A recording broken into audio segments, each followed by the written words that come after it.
क्यों बिना कर्म योग का पालन किए कोई भी व्यक्ति सन्यासी नहीं बन सकता और कैसे कर्म योग का पालन करने से मनुष्य शीघ्र ही अपने शरीर, मन और इंद्रियों पर अधिकार प्राप्त कर लेता है, क्योंकि इसके बिना तो मनुष्य ईश्वर को प्राप्त ही नहीं कर सकता।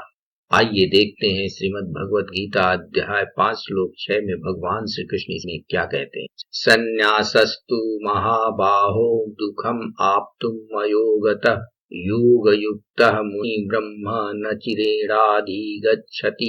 अर्थ है, हे महाबाहो,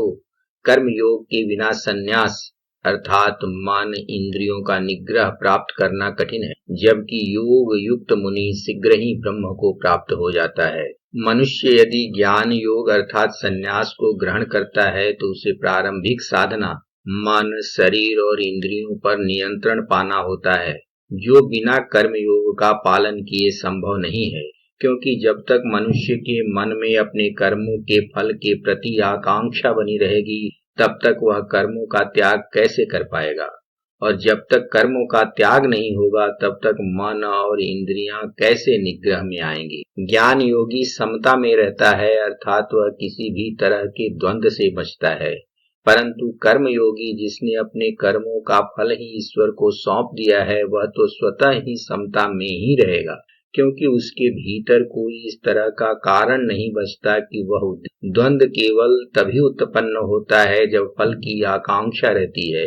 लेकिन जैसे ही फल की आकांक्षा का मनुष्य त्याग कर देता है उसके भीतर का द्वंद्व स्वतः ही समाप्त हो जाता है। इसी कारण से भगवान ने कहा है कि बिना कर्म योग का पालन किए संन्यास सिद्ध नहीं हो सकता।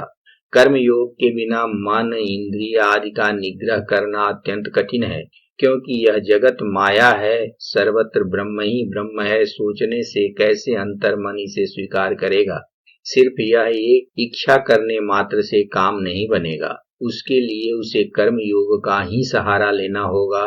तभी मन, शरीर और इंद्रियां उसके नियंत्रण में आएंगी। यहाँ भगवान ने कहा है कि यही कारण है कि कर्म योगी को ईश्वर की प्राप्ति शीघ्र और आसानी से हो जाती है। इस प्रकार भगवान ने कर्म योग की श्रेष्ठता के साथ यह भी स्पष्ट कर दिया है कि सन्यासी बनने के लिए भी कर्म योग का आश्रय लेना अनिवार्य है।